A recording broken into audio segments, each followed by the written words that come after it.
Hi friends मुझे स्वागत कर स्मार्ट ओडिया टिप्स चैनल तो मुझे गोटे खास खबर नहीं जो आपको जनइदेवा चाहिए कि काली अपेक्षा आज सुना दर कौन अच्छी तो दिन को दिन सुनार दर कमी कमी चलती ए नहीं बड़ सूचना आसी सामान्य कमिला सुनार दर आपन मनपसंद सुना आज ही किणतु तो आपण बहुत खास खबर आसी जो आपको जनइदेवी सुना रेट आज कौन अच्छी तो केते कमी सुना रेट तो से विषय में आपड़ जनइदेवा चाहिए और रूपार भी दर कमी तो आपको ये अपडेट जनइदेवी जब आप फास्ट आम चैनल को नुआ आते गोटे लाइक सहित बटन द्वारा साइड बेल आइकन को प्रेस कर जहाँद्वारा fast update Piper.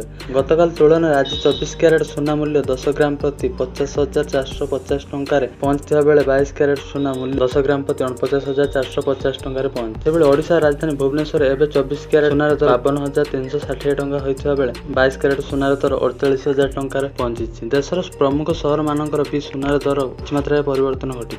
Mumbai 22 carrot सुना मूल्य 49,450 टंका और 24 क्यारेट सुना मूल्य 50,450 टंका थिबार रेकर्ड होइछि। आ मते सूचना मिलछि नुआ दिल्ली एई दर यथाक्रमे 48,900 टंका 5340 टंका रही। दक्षिण भारत प्रमुख सहर चेन्नई रे भी मध्य सुनार दर परिवर्तन देखा। मुंबई 22 क्यारेट सुना मूल्य 49,450 टंका थिबा बेले 24 क्यारेट सुना मूल्य 50,450 टंका होता बेले नुआ दिल्ली एई दर यथाक्रमे 48,900 टंका और 53,340 टंका रही बोली सूचना मिली। दक्षिण भारत प्रमुख सहर चेन्नई रे 22 क्यारेट सुनार मूल्य 48,000 टंका थिबा बेले 24 क्यारेट सुनार मूल्य 52,360 टंका थिबार रेकर्ड कराई। पूर्व भारत प्रमुख सहर कोलकाता रे यथाक्रमे 49,520 टंका और 22 क्यारेट सुना 52,430 टंका ह्रास पाई। अन्यपटे आज रूपार दर किलोग्राम प्रति 61,000 टंका थिबार रेकर्ड कराई। तो दुर्गा पूजा उपलक्षे आपण बहुत किसी सुनार दर कमी तो आप खूब शीघ्र जाई सुना किणतु और मजा नियंतु। तो आपण गोटे अपडेट नहीं आसली जो आपको जनईदे सुनार दर कौन अच्छी और रूपार दर कौन अच्छी से अपडेट नहीं आसली। जब आपको ये वीडियो भल लगी गोटे छोटे लाइक टे कर साइड था सब्सक्राइब बटन बेल आइकन को प्रेस कर जहाँद्वारा फास्ट नोटिफिकेशन आपड़ी शेष कर देखा